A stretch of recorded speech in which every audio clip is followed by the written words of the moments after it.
Buqim në bu CHI Bu CHI podcast.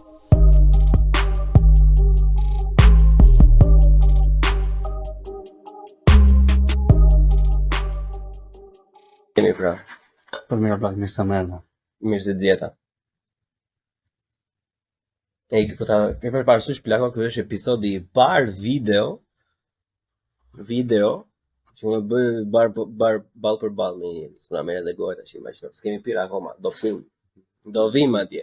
Nuk kemi ardhur akoma. Ne po dëgjonim ca këngë të bukura tash, po dëgjonim çfarë tash ne? Ciao Regio, Ishin këto Rete Zeza, Ciao Regio, ishin ca të bukura janë ato plako. shumë. Po ktheheshin pak në origjinë. Popull I vuajtur më rrugë. Shumë popull I vuajtur. Se di nëse jemi vetëm ne kështu, po mbas edhe nuk e njohim kulturën çka ka ndodhur, si e kanë këto në Bullgari, në Serbi etj, po më ha mendje plako, ka shumë këngë vaj sa kemi ne rrallë se gjenden në tjetër vend. Secili di ato të vetën. Besoj unë.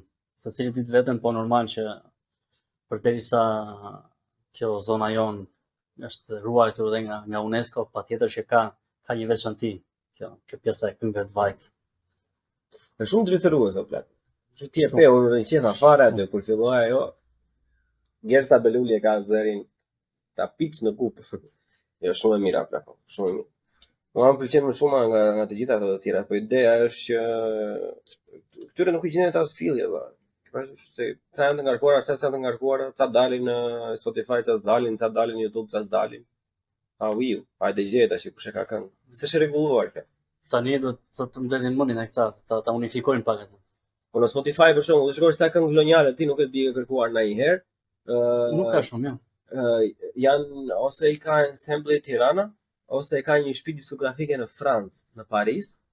Ajo ka diku tek 200 këngë shqiptare domethënë, le të themi diku te 30-60, nga të cilat janë ISO, që janë regjistruar në kohën e komunizmit, sa I me Francën e ka pasur deri diku me. Hajde, ishte çiko më mirë se sa me të tjerë. Të tjerë ti thoshte kapitalista, ai ishte vjen direkt me Francën. Direkt pjesën, ëh. E ka pasur qefse në Francë ka qenë edhe vetaj. Në Francë ka qenë edhe vetë edhe I madh. Po si janë rikrijuar, po se të gjitha për shembull, siç janë ca ndej nga zona jon për shembull që janë kënduar, nuk e kanë bërë claim, ose në Spotify. E bëm këngë Bleoni ka kënduar, po mund ta hedhë edhe Eraldo, sepse Bleoni si ka bërë claim, nuk ka nxjerr vetë. Ashtu ti mund të hedhësh këngën time. Edhe deri në momentin që unë do ja provoj atyre që është kënga ime, të vinë ty të gjitha views, klikimet. Të di këtë pjesë në fakt nuk e po të ka bëj patjetër me të detat e autorit dhe këto pjesa e regjistrimit, këto shtëpi diskografike se si regjistrohet, kurse YouTube është pak më spontan, mendoj unë.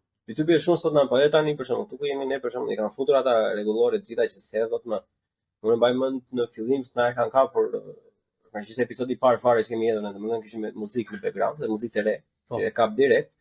Ka qenë video e parë që ka kapur fare, kurse më vonë unë kam hedhur një split vogël, diku te 15 sekonda, se kishte një muzikë në background, domethënë thoshte take down direkt.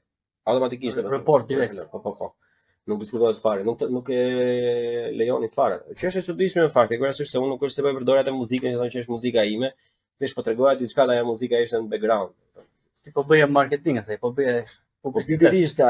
Ata mund ta linë në një mënyrë të tillë që shiko, kur përdor të filma, seriale, për shembull nga Netflix, nga gjëra, ata të lënë ta përdorësh nëse ke për review. Kur bën koment që ja prezanton publikut ose I bën një review që jep një feedback që ishte e bukur, ishte po e keqe, ta lejojnë ta përdorësh. Mendoj se njëta që do jetë me muzikën apo. Okej. Nëse nuk e di se si janë për këto platforma të mëdha, mbase edhe kanë pak më ndryshe madje, s'di. Nuk e kam fare më shumë. Po mirë, do të themi njerëz të gjithë japin mendimin për po na informoni, na njoftoni backgroundin, të mësojmë gjëra të reja. Shtëpi arkitekti po edhe ju që thoni të gjithët që mirë se u gjeta. Kam probleme me arkitektët e kam bife, jo lesh preshi ja vërdo. Shikon. Po, mblodhem. Unë nuk I kam minat arkitektët sepse shoku im vjen nga arkitekti. Mos jam racist se shoku im. Është ashtu. Po në fakt besoj se ajo pjesë duhet pak maturuar, sepse neve jemi pjesa, se thua, dy faqet e një medalje, arkitekt inxhinier, pak a shumë si Batman edhe Joker, që i nevojitet njëri tjetrit. Po, nuk diskutohet fare ajo. Jo, më thjesht në zëndësinë e debateve ndonjëherë, domethënë nga që thjesht një pa lankole dhe tjetra lankole, normalisht ata që dëgjojnë që nuk janë të fushur, s'marrin vetëm atë mesazhin që ta se duan njëri tjetrin, po e vërteta është që pa njëri tjetrin s'bëhet. Është thjesht e pamundur. Po si shtëpi arkitekti Plako është veçantë, është e çuditshme. Themi që nuk është personalizuar nga unë, por themi ato që kam patur në dispozicion jam përpjekur që t'i çoj në vendin e duhur. Normalisht. Kjo është ideja, sepse ti e di shumë mirë që Berlini është pak qytet i vështirë, sepse dëshirat mund të jenë të mëdha, janë zakonisht shumë të mëdha, po mundësitë janë gjithmonë të kufizuara. Shumë kufizuara. E se di, nuk ja thot njeri për shembull, Plakos ata që janë gjysma apo më pak se gjysma, një 30-40% që shohin të na Shqipëria, mendojnë se është fushë me lule. Asnjëherë, biles ne do t'i prekim edhe këto vështirësitë. Po si shtëpi domethënë është shumë ndryshe nga shtëpia ime. Ose kur të bëjmë episodin tjetër, pse haruan fare. Zonja dhe zotëri, Eraldo Muhameti, arkitekt prej sa vitesh? Arkitekt prej goxha vitesh, prej 5 vitesh, 6 vitesh. Edhe se shpejt e miki podcastit edhe episodi tjetër normalisht bëhet nga headquarters, zyra qendrore të Bunçi Podcast, edhe do ta shikoni që shtëpia ime është, le të themi, eficiente. Nuk është tipike inxhinieri, kupton? Tipike inxhinieri. Let's make it work. Make it work. If it works, it's fine. Kjo është qëllimi. Edhe këtu dallojmë pak neve, me thënë drejtën, që pjesa funksionale dhe pjesa si thua pak artistike, pak kreative që ecën përtej, si thua përtej asaj pjesës që duket, sepse ne na pëlqen të jemi pak romantik, pak ëndrrimtar në këtë pjesë. Dhe prandaj po le ta prekim. Aty dallojmë. Kemi pasur një bisedë bashkë më përpara, domethënë, sepse unë si person për artin kam shumë respekt, se është diçka që unë nuk e bëj dot. Unë zakonisht kam një respekt madh dhe një vlerësim për të madh për njerëzit që bëjnë gjëra që unë si bëj dot. Unë i respektoj artin në përgjithësi, çdo lloj arti. Edhe artin në përgjithësi, po problemi i arkitekturës është domethënë që do të kujtohet tema për çfarë ne kemi folur, është sepse mua kjo arkitektura moderne, pseudo-moderne, brutaliste, domethënë më duket shumë gogolo valla. Kupton? Unë kam qef, ka parasysh se kur ecën këtu në Charlottenburg, për shembull, dua të fasadat baroke, post-baroke, ose to që duan të jenë ashtu, po janë ashtu, që kanë një farë lloj ndjesie të mirë që kur vete nga puna për në shtëpi, për shembull, shikon diçka të bukur, të jep një ndjesi që dikush është munduar vërtet për atë fasadën, e kupton? Nuk është thjesht një stufa, nuk është thjesht një gjë katrore, domethënë se atë katrore ne bëhet vetëm. Nuk duhet arkitekti. Në fakt i ke mbetur tek ajo pjesa thosh neoklasike. Po. Neoklasike dhe ajo pëlqej. Tani ta vendosi publiku, shkruajnë në komente të gjitha, por që tani ne mund të flasim me fjalë pjesa e gjerë e publiku normal që pjesa e styrit e dallon, gjën e parë që dallon është ornamenti. Atë zbukurimin, ornamentin, ngjyrën, dekorin. Dhe kjo është shumë e thjeshtë në perceptim. E dim, kurse pjesa e vështirë është që të zhvishesh nga gjëja e tepërt. Të zhvishesh nga ornamenti, të shkosh tek thelbi, tek esenca.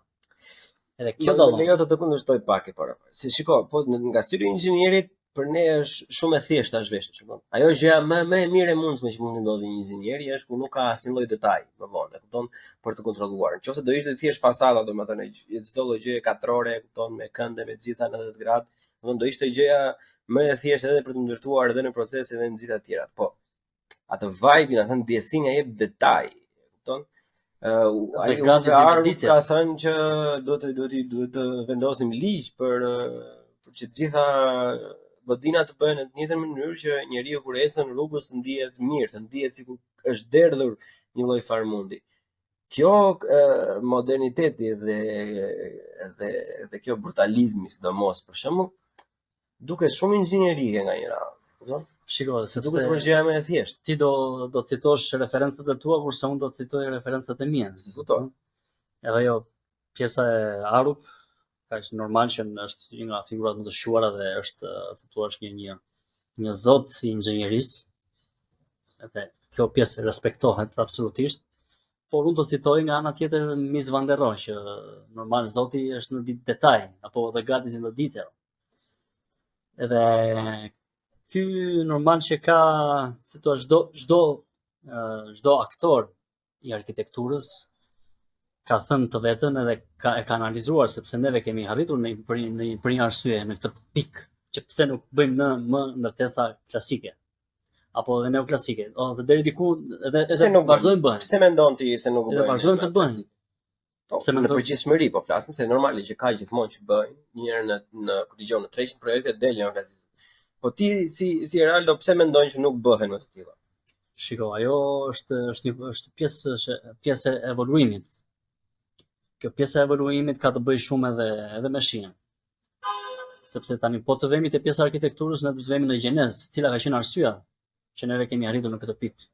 Si ka qenë modernizmi, postmodernizmi edhe me fjalë stili kontemporan edhe kështu me radhë, sepse kjo ka të bëjë shumë me zhvillimin, me industrinë edhe kështu me radhë. Kështu që arsyeja primare është revolucioni industrial. Po, kështu kur bë ekspozita internacionale e parë në Londër, aty kemi parë teknologjinë që ka avancuar. Edhe ajo ka bërë që ka qenë gjeneza që neve të eksplorojmë materiale të reja. Sepse ne dim që materiali klasik ka qenë tulla, ka qenë guri, ka qenë betoni për romakët, po jo jo betoni me hekur, si thëma. Ai porcelanus si e ka ai fix fakt, që është bërë tek ai si quhet Panteoni? Panteoni, po. Panteoni që është kupola e parë e bërë me beton. Unë e kam bërë Panteonin plako në leksionin e parë të modulit të parë kur kam filluar shkollën. Ai është gjë takzojmë Panteonin. Që vazhdon të akoma në këmbë. Panteoni do jetë në këmbë edhe për shumë kohë. Jo, është diçka më gjepse, sepse romakët e kanë ditur atë artin e tyre të ndërtuarit. Se si të ndërtojnë e si të arrin që në atë të zhvillojnë ato teknologji të kohës, që kanë qenë teknologji spektakolare plak. Edhe kjo është ajo pjesa e të kuptuarit që ne duhet të arrijmë, që të kuptojmë që pse kemi arritur që të ndërtojmë pa ornament apo mos të ndërtojmë në stil klasik. Kjo është sepse zhvillimi industrial, zhvillimi i teknologjisë, kjo e sjell arkitekturën që të adaptohet. Kurioziteti i eksperimentimit të teknologjive të reja na ka sjellë në atë pikë. Sepse është një çështje kosto, nuk është thjesht një çështje shije. Sigurisht, pra, se kjo pjesa do të dalë. Mua më duket, domethënë, në kohën e pavarësisht se unë jam inxhinier, kjo nuk ka lidhje fare. Mua më duket sikur arkitektët e kanë humbur këtë betejë. Për sa i përket artit edhe pjesës së jashtme, sepse sot e kësaj dite më shumë pesh vjet e eficienca sesa tek dukja. Normalisht, nëse unë paguam për eficiencën, domethënë ti paguash për gjithë dukjen edhe atë komfortin e njeriu si jashtë edhe brenda etj. Nëse për shembull arkitekti detyrohet ti përshtatet çmimit, detyrohet ti përshtatet tregu, ti vëmend edhe revolucionin industrial për shembull filluan për herë të parë që përdorën ato harqet metalike etj. Që u bën gjë që thjesht. Shembulli më emblematik është Crystal Palace në Londër. Po, e kupton, duket sikur është, le të themi, shiko, edhe Crystal Palace edhe Kulla e Eifelit për shembull janë bërë vepra arkitekturore mbasi janë ndërtuar. Ata donin ta vrisnin Gustav Eifelin se bëri atë gjën e shpifur, sot bën çdo lloj çifti i mundshëm foto. Atëherë kur e kanë bërë gjitha gazetat ti e ke parasysh që kanë shkruar gjëja më e shpifur e mundshme, sepse ajo është një, si thon, një konstruksion ekur. Ajo është projektuar të mbajë. Që vetëm që ka projektuar ai. Siç ka edhe ajo vepra tjetër edhe urat që ka bërë Eiffeli janë bërë vetëm për të mbajtur. Minimalist, eficient.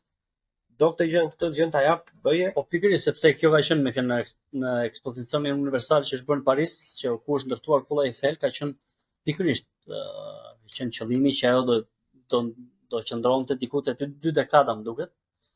Edhe do zhmontohej. Po ku ka qenë, ku është trik, ku është sekreti i kësaj pjese?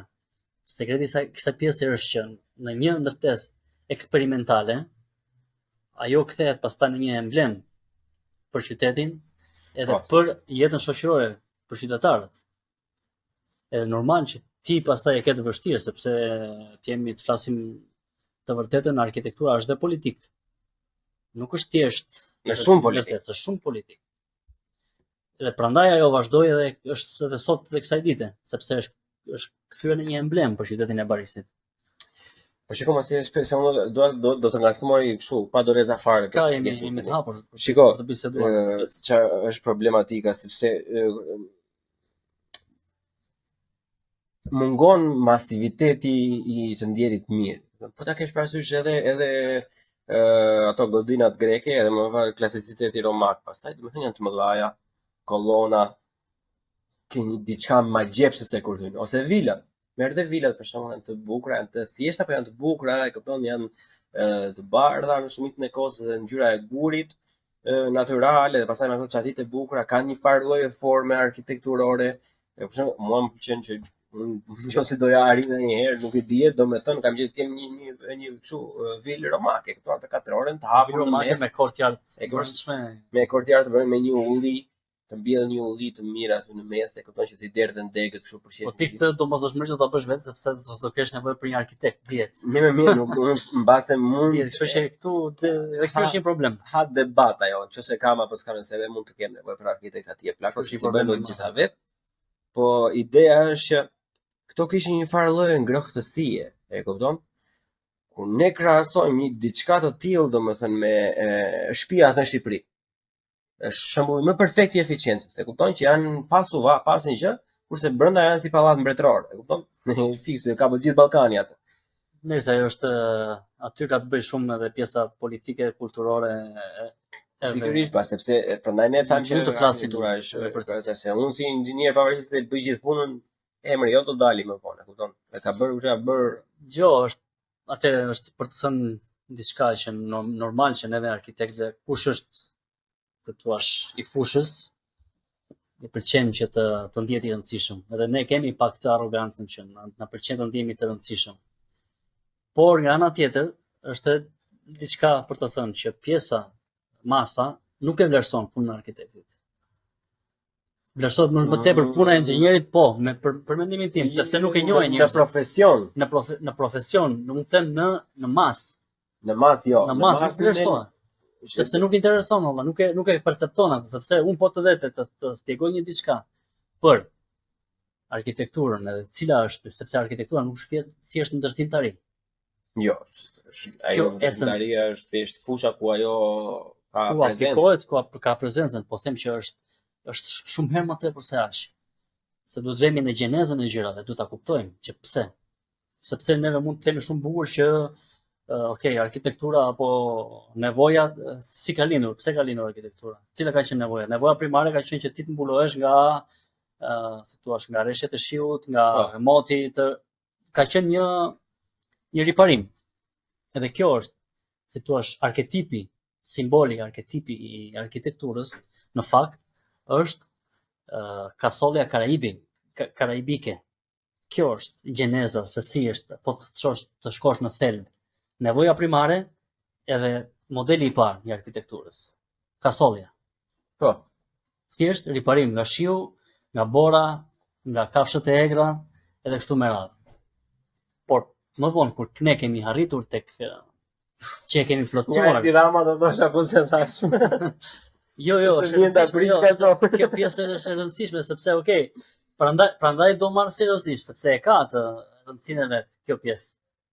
Se nuk mjafton në momentin që ti je i riparuar nga kafshët e egra, nga shiu, nga gjitha këto gjërat, në momentin që ti e ke një shtëpi, atëherë ti ke nevojë edhe për një mirëqenie shpirtërore. Është diçka që shkon përtej nevojës primare. Pikërisht, pra. Edhe këtu hyn arkitektura. Kështu që ndërtimtaria nga arkitektura. Kasollja nga arkitektura. Pikërisht, pra, sepse ne nuk kemi në periudhën e kasollës saqë të mbrohemi nga ai dreri që po më shikon mua të keq fare një moment për shembull, ose nga tigja së nga gjëja, sepse atë gjë e marr unë, ajo është dyra ime. Detyra ime është që unë të mbroj nga shiu, të mbroj nga brezhi, nga bora, që mos të bjeri nga tërmeti etj. Këto i bëj unë. Ajo çka ti sjell është 50% që tjetër.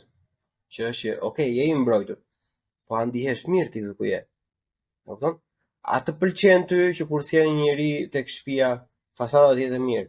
A të pëlqen ty që shkallët të jenë të mira? A të pëlqen që hyrja të jetë mirë? A të pëlqen që dhomat të jenë të mira, domethënë? Këto gjëra për shembull, unë nga që nuk e kam studiuar diçka të tillë, as nuk do të studioj asnjëherë, se unë jam i bindur që nuk e kam kapacitetin, se unë jam një njeri pa durim. E kupton? Edhe nuk e kam gjëra të ndryshme. Normalisht. Prandaj, domethënë thjesht e thën thjesht edhe troç, unë nuk e kam kapacitetin për të bërë atë gjë. Edhe kur e shoh për shembull që mua më duket mbase është një çik naive, domethënë më duket sikur arkitektura bën kompromis për sa i përket eficiencës dhe lekëve, domethënë që i nënshtrohet eficiencës dhe lekëve. Edhe shiko, debati primar është fasada. E kuptosh? Gjithë njerëzit e dinë se çfarë. Kjo s'ka nevojë ta shpjegoj. Fasada është nëse ka një njerëz që nuk e di, është pjesa e jashtme e çdo lloj godine që quhet fasada. Edhe domethënë kjo është gjëja primare që më shqetëson, e kupton? Se me çdo gjë tjetër ju keni dorë të lirë për shembull, domethënë ti nuk bën ndonjë gjë, po arkitektë për shembull që bëjnë ata grupi që bën interior design, për shembull, e ka dorën e lirë. Aty unë nuk kam asnjë lloj fjale, unë s'mund të them asnjë gjë. Po unë jam zero. Kurse në fasadë për shembull është ora lo. Do vish të punosh tek mua? Po. Po. Po përshtypja e parë metër së plak. Është shumë e rëndësishme, kupton? Do vish këtu të shikoj ka erdhur ky, vjen i veshur parfumosur, kollar, xhaketë, kupton? E ka seriozisht. Ky njeri e respekton do pjesën e vet. Diskutohet. Ky njeri e respekton veten dhe nëse ky njeri e respekton veten, automatikisht më detyron mua në mënyrë pasive që do të jap një lloj respekti. Të njëjtën gjë unë mendoj edhe për një lloj godine. Kupton? Nëse fasada ka një lloj prezence, dhe themi një farë lloj karakteri në veten e vet, të bën ty që mbase e ndalon hapin. E do një duke vajtur për të blerë, ku dëgjon një 10 që vezësh, e ndalon një moment thjesht e shikon. Të shikosh një detaj të vogël të cepit të tares, mbase në një kënd të bukur shumë me ato grifin nëpër balkone, të kënaq, e kupton? Sepse shiko çfarë ndodh.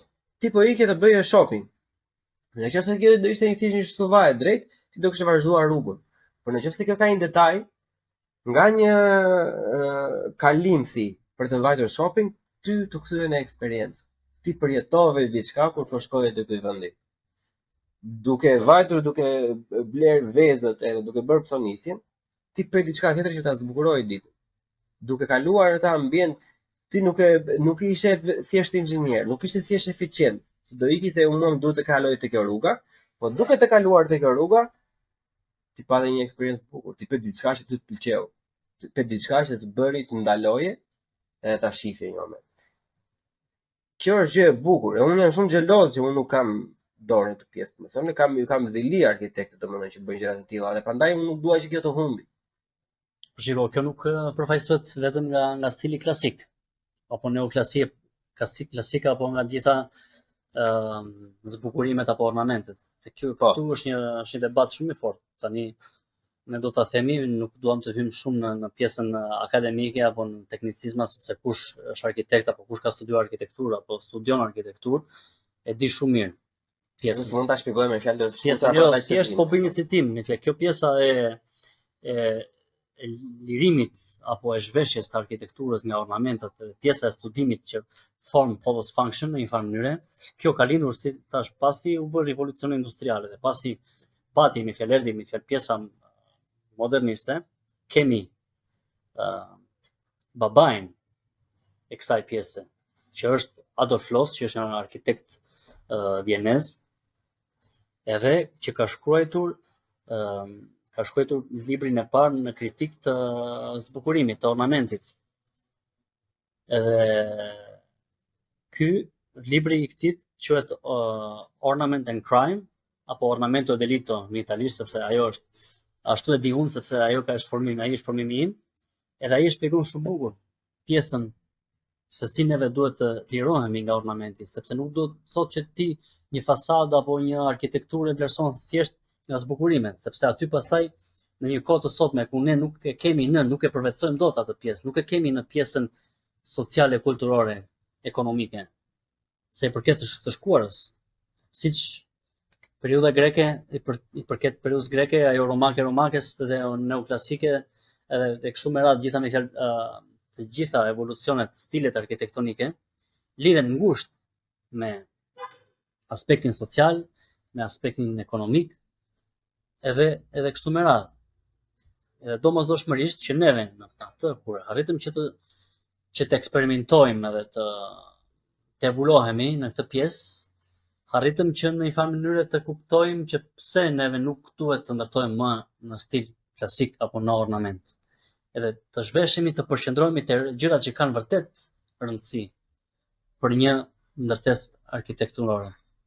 Edhe këtë shpjegon shumë bukur Adolf Loos në librin e tij. Edhe ku ka filluar edhe pjesa moderniste dhe eksperimentimi me hapësirën, se si neve duhet ta përjetojmë një arkitekturë, një ndërtesë, se si ne hymë në një godinë apo si thuhet se si ecim. Po ajo pjesa e fasadës që ti e shikon nga jashtë, ajo nuk ka nevojë që të jetë thjesht vetëm neoklasike, ajo mund të jetë shumë bukur kontemporane. Ti mund të shkosh shumë bukur në Paris, në qendrën e Institutin e Qendrës Arabe që ndodhet në Paris, e ndërtuar nga Jean Nouvel, që ka një fasadë manitse, kupton?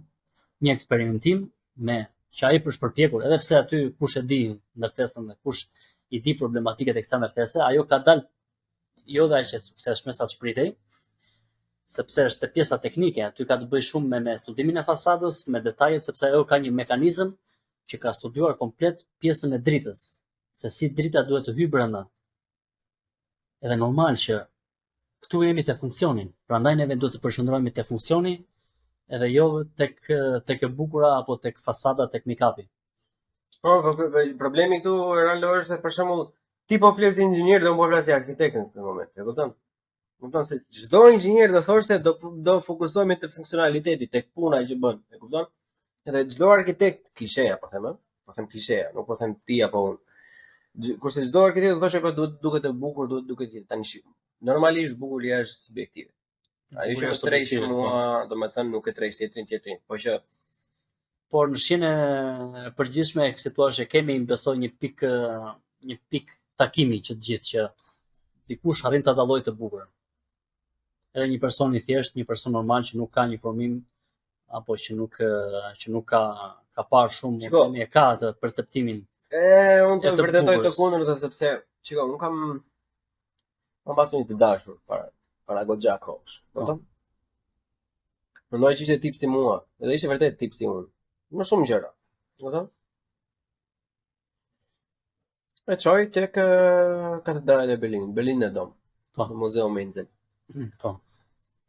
Domethënë thash sa e bukur, domethënë e tjera. Edhe pastaj e çoj tek kështjella, që është ngjitur, domethënë, Shlosi. Po. E thash sa e bukur edhe këtë pjesë moderne që e kanë bërë, më pëlqen sepse ka këto pllakat gjigante, domethënë që është bërë ajo Humboldt Forum përpara nga uji. Domethënë më pëlqen ajo gjë. Nëse do të flas për modernitet, nëse moderniteti është ashtu më pëlqen. Pastaj duko gol për shembull. Çfarë ato katrora kështu pllaka gjëra. Budallik, çak. Edhe më tha një gjë që më ha vëmendje. Tha. Po mirë tha.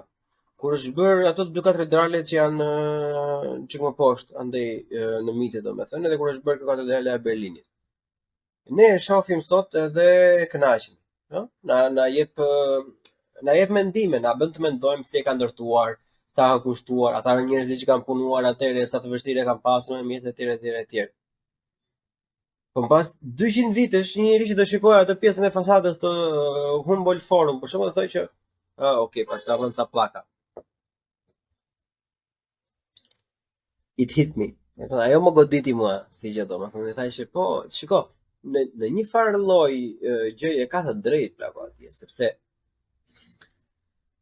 ajo fasada e katedrales ka gjithë ato detajet e bukura, të lezetshme që me qoftë ty të pëlqen arkitektura, për shembull, siç më pëlqen mua, po, do qëndrosh atje me minuta të tëra, do të shikosh gjërat detajiste për shembull, nuk po them për piktura, po them vetëm thjesht për Po, formën e detaj. fasadës. Okej. Do ta shohësh me vëmendje. Kurse te Humboldt Forum plako do ndalosh dhe shikosh, pllaha katrore ike. Kaq ishte. Po tani ne për çfarë po flasim? Ne po flasim për dy ndërtesa që kanë në radhë të parë kanë funksione të ndryshme. Po. Ti po flet për një ndërtesë që ka qenë është ndërtuar me qëllimin e hyjnores, dhe po flet për Humboldt Forum që është muze. Kjo ka të bëjë shumë, Më dole fik te pjesa ime. ka të bëjë shumë më plak. Sepse Por vëlla unë jam feja besimtar. është e rëndësishme. Po pse mos jetë dhe shtëpia ime e rëndësishme? Se unë kjo më dole fiks në shteg aty ku do të Po, deljam. edhe tani unë do ta Pse shpjegoj. duhet të jetë kjo eksplicite vetëm për kisha? Pse duhet të jetë eksplicite vetëm për xhamit? Se xhamit janë zakonisht të bukura. Ka xhami perfekte fare që ke qef ti shohësh. Po, Pse kjo duhet të jetë ekskluzivitet i këtyre shtëpive, domethënë ose ku dëgjon në vëlla në një lloj në një parlament apo kuvend apo leshi preshi. Pse mos të jetë dhe kjo dhe përditshmëria e njerëzve?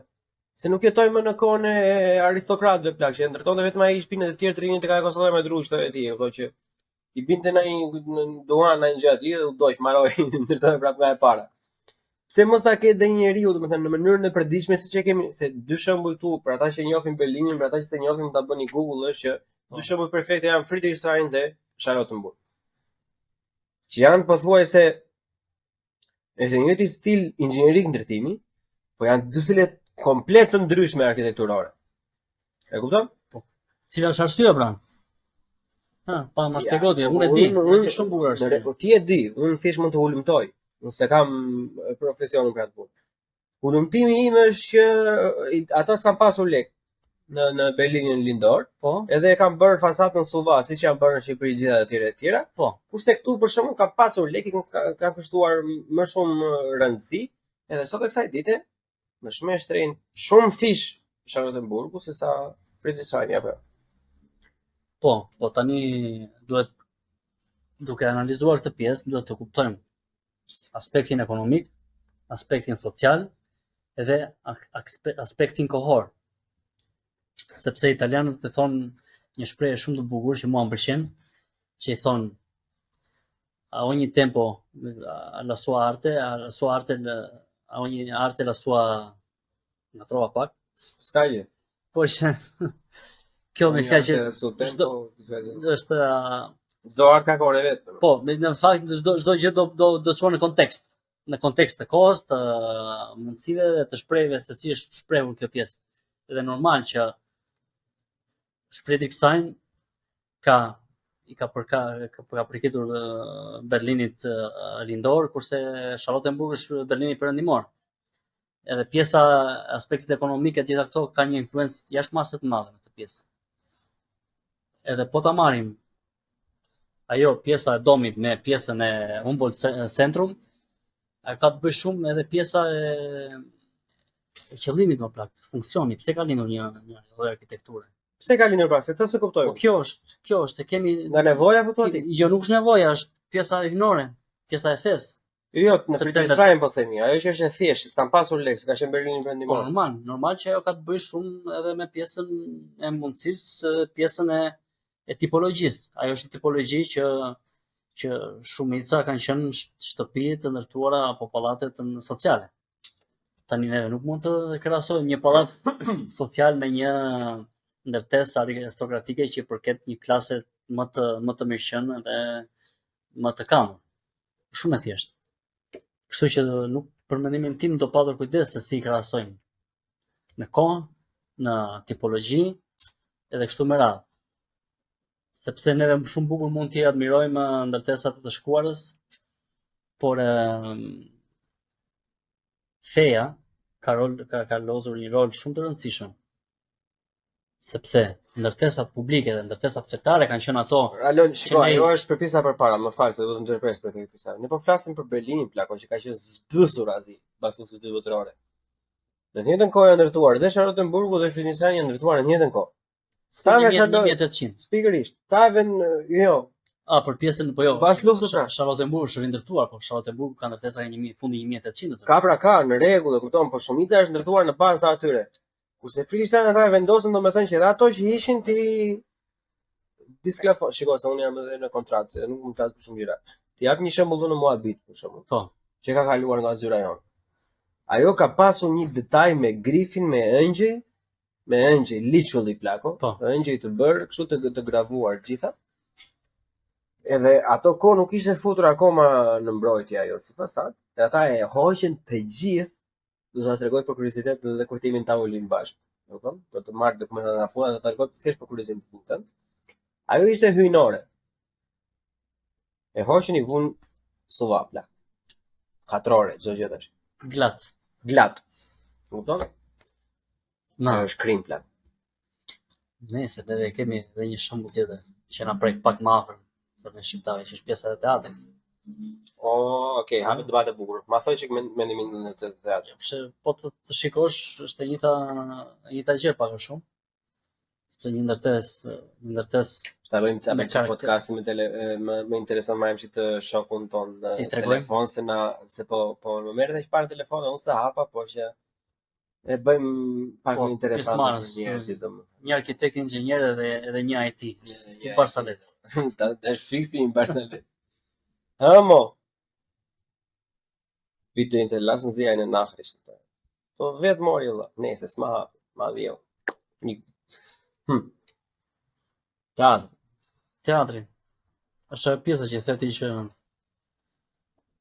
në momentin që nuk e vlerëson atë pjesën e memorjes, pjesën e zbukurimit, pjesën e detajit, ti pastaj bëhesh pak barbar në atë pjesë.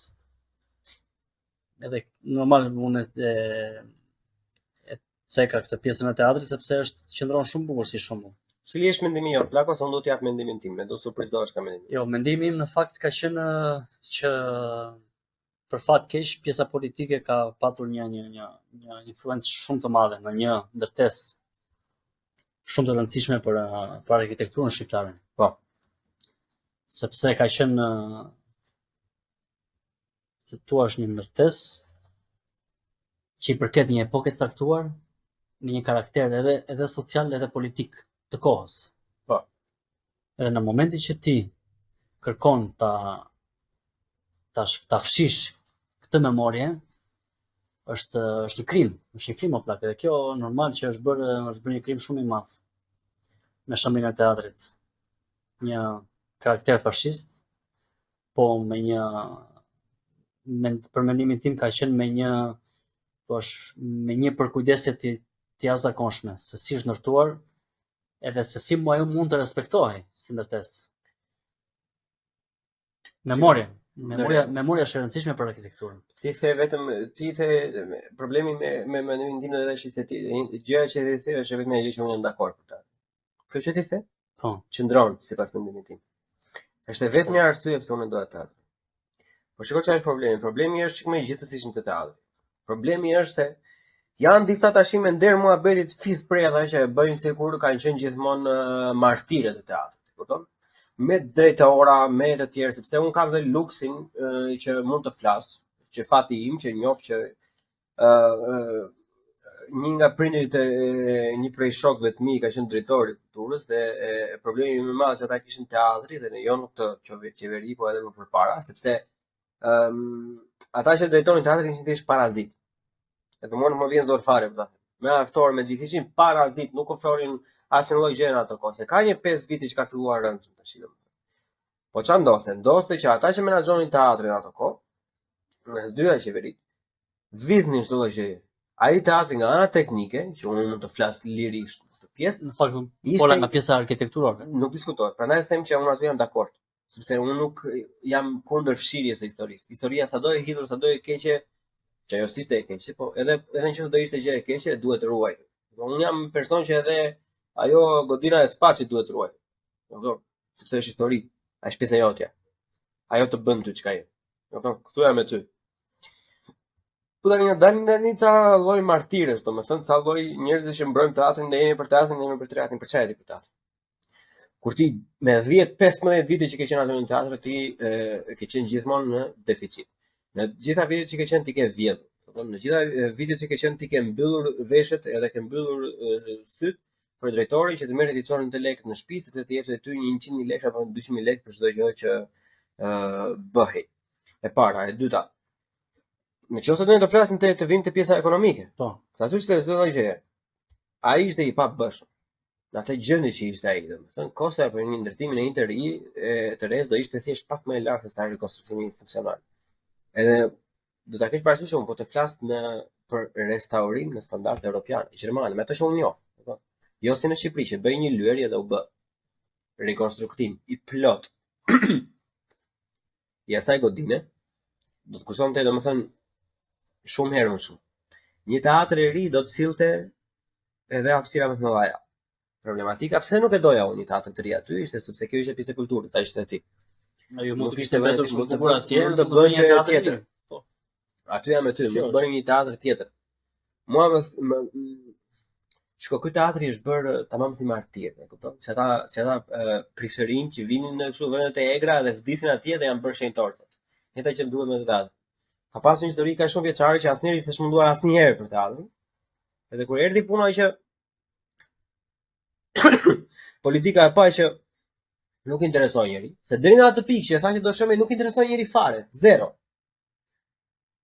Përpara se të dilte tema e shëmbjes së teatrit, sa herë ke parë teatrin live?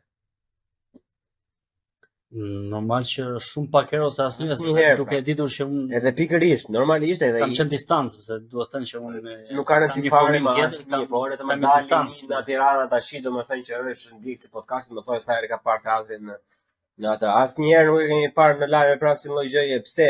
Sepse personat që punojnë atje nuk i kushtonin rëndësi e plak. Janë rrogtar, është vetëm vendi në Shqipëri që funksionon me rrogë plak, kupton, funksionojnë aktorët me rrogë. Ke parasysh për shembull çan do. Ne jetojmë në absurd. Kjo është trashëgimi e komunizmit. Pikërisht, por nuk më intereson fare mua valla, se ta janë artistat. Artistat janë ata që bëjnë njerëzimin në plak. Artistat janë rebela, janë ata që sjellin valën e re. Nëse artistët dështon atë pjesë, por nuk je artist. Non si noizi që vetëm e la lierin tash. Po si jemi rebel plak. Nuk jem as reper as gangster as një gjë, sepse nëse bësh pal me atë je i mbaruar. E kupton? Njëta gjë me këta. Tani. Shiko. Erion Velia normalisht është vëmje, nuk diskutohet, kjo nuk ha diskutim fare, dhe ajo ishte veprimi më i gabuar. Por kjo heshtja dhe mos vlerësimi i asaj që ke, i jep fuqi këtyre lloj horrave, si Erion Veliaj, të marrë një vendim të atill, se është më thjesht, se do ishte shumë herë më vështirë të shkatroje një teatr, nëse do kishte vlerë. E vërteta e hidhur që dhëm vërtet kur e thua është që ne nuk e kemi vlerësuar. A është kështu? Ne nuk e kemi vlerësuar dhe për arsye se edhe ky jam fajtor unë. Edhe gjithë ata që kanë qenë atje në atë kohë. Edhe unë jam personalisht fajtor. Sepse nuk kemi vajtur në teatr, nuk kemi bler bileta.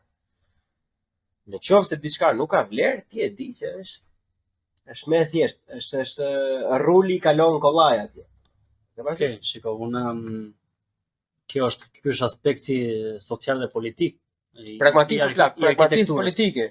Jo, okay, po them që kjo është pjesa që ka të bëjë me shoqërinë. Sepse normale që ti si shoqëri ke atë vlerën tënde në qytet edhe në godina e qytetit. Sepse në fund të fundit arkitektura nuk është bërë për vetveten. Nuk është një ndërtesë që ti e bën thjesht në funksion të vetvetes.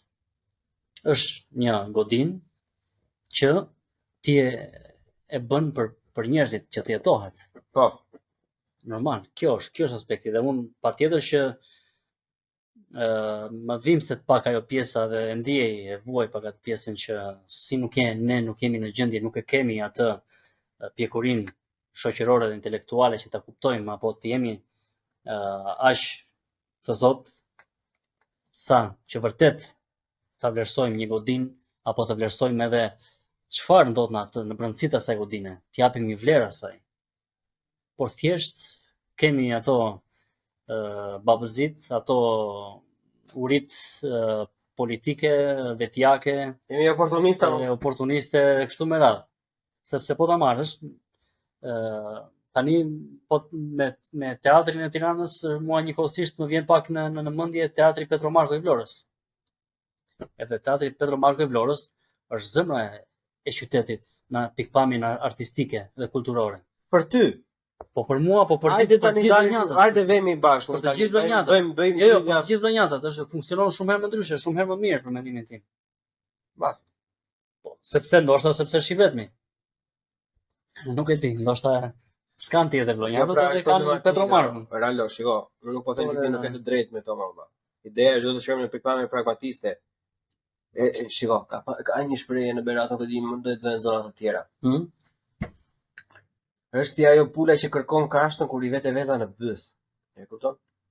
Kur në fakt kashtën do ta kërkosh shumë përpara, sepse ti e di që do të vi veza. E kupton? Do të para përgatitesh. Pikërisht, edhe në për momentin e fundit.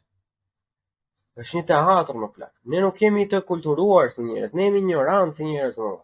E kupton? Unë kur kam qenë në Berat kam vajtur 2 a 3 herë te Margarita Tutulani, se edhe po të vija ato kohë ishte gay më plak. E kupton, të vijë te Pallati Kulturës, shikojë në një shfaqje. E kupton, është kultura tani. Po ja pra që është shoqërore dhe kulturore ajo pjesë. Pikërisht pra, nuk mund të presësh ti më shumë tash se dalin tani ca na bëjnë kritikat. Po, është e pa lejueshme, se si është e pa mendosueshme se si u shkatrua teatri. Po vllai, teatri do të shkatrohet nëse njerëzit nuk vënë teatr. Kupton, nëse njeriu nuk e di se çfarë vlerë ka teatri, normalisht nuk do të interesojë njeriu. A jam gabim tu? Të pjesë shoqërore, kupton, kur ti nuk ja bën. Ja pra që kemi nevojë për më tepër më shumë teatra. Pikërisht pra, kemi nevojë për edukim. Thellësisht. Thellësisht është sepse rrënje, po tani shumë ignorant plak. E di sa më kujtove tani? Më kujtove që kjo ka të bëjë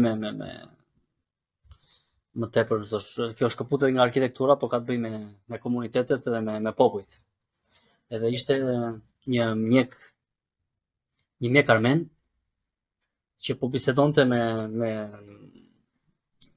Galimberti, është një filozof italian, analist, psikanalist italian që është nga më të njohurit, edhe po bisedonte me këtë armenin që ishte konsul në Itali.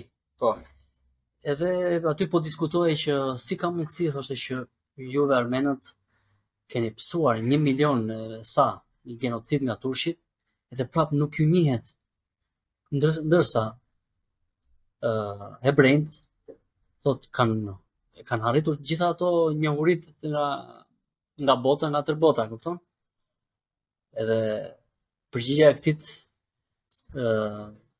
konsullit që ishte dentist ishte që po tha, sepse tha neve jemi një popull i parësimuar, tha. Kurse hebrejt janë një popull i zgjuar edhe i kulturuar. Ja pra që kultura ka të bëjë ashmase, që ti nëse nuk ishe në gjendje për ta kuptuar dhe për të ecur, kemi nevojë molla për arsimim. Njerëzit do ta kuptojnë çfarë është kultura, çfarë është shoqëria, edhe se si ndërtohet një shoqëri. Të bëj unë avokatën e djallit. Tani ti bëj avokatën e djallit, po është themelore. Ose më ti më hamë i bindur që më patriot. Jo vetëm patriot jam ndonjëherë, por edhe nacionalist. Jam për pozitivitet. Jam për shumë gjëra të gjëra. Po të bëjmë të kthehemi të bëj unë avokatën e djallit nga ana tjetër. Po ne nuk e vlerësojmë atë që kemi më plak. Ne shesim çdo lloj gjëje. Unë dua vëlla që ne të jemi të vlerësojmë historinë tonë. Duam që të vlerësoj çdo lloj gjëje të mundshme më plak. Çdo lloj teorie e mundshme duhet studiuar, duhet bërë. Por nuk mund ta bësh me këtë me një lloj populli që është i shitur në bërtham. Nuk mund ta bësh një popull që luajnë lojra partie ose Ronaldo. Më vjen shumë keq vëlla. Edhe prekem sinqerisht për të pjesën. Po nuk mund ta bëjmë ne këtë me një lloj njeriu që e shet votën për një thesmiell plak. E kupton tani për çfarë po flasim ne?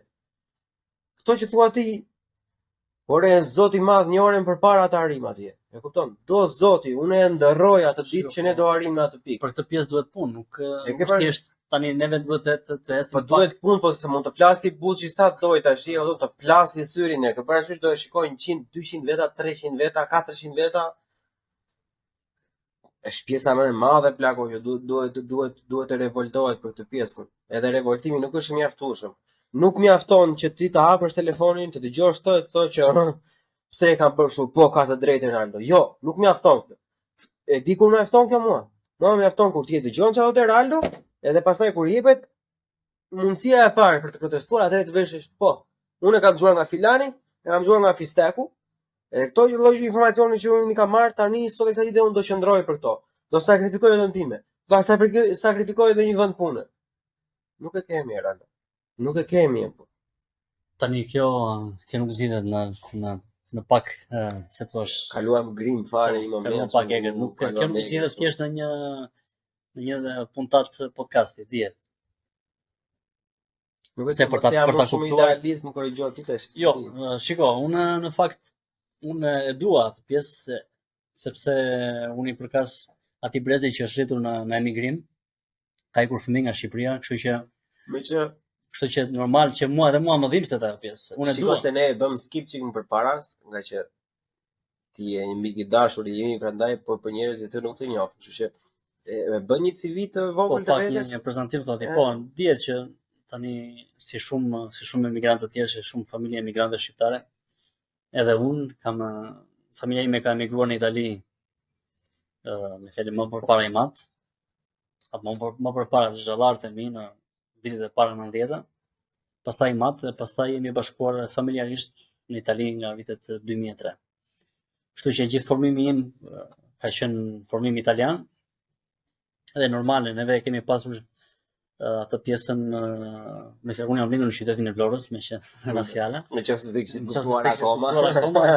Jam lindur në qytetin e Vlorës edhe jam rritur në provincën të Venecias, por gjithë formimi im është bërë në Venecia, në qytetin madhështor të Venecias, ku fakulteti i arkitekturës për mendimin tim vazhdon të jetë, ka qenë një nga më të mirët në Itali.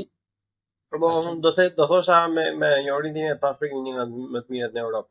Ose me mundësitë më të mëdha. Ka qenë, shiko, sepse ka një formim klasik të arkitekturës. Kjo është se ne vim pak më të ndjeshëm. Venecia ka të përzierjen orientale europiane. Absolutisht. Ai ka plak, ai ka çdo gjë. Është shumë lindje perëndim. Venecia pikërisht e përfaqëson më mirë se çdo qytet tjetër.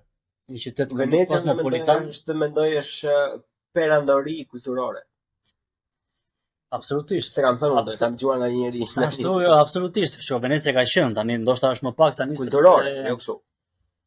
Po kulturore vazhdon deri në far pikë vazhdon të jetë sepse është një qytet shumë aktiv për sa i përket artit, arkitekturës, pjesët akademike.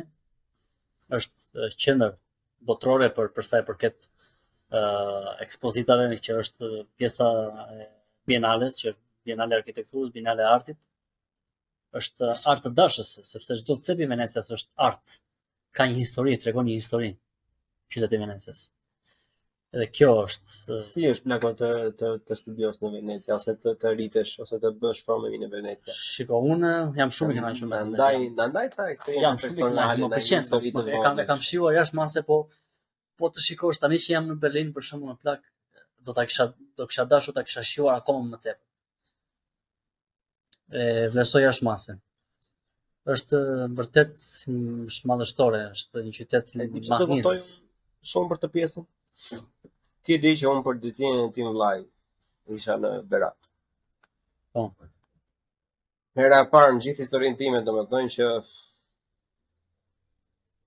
në bulevardin e Beratit e Xhiro, njerëz i Xhiro.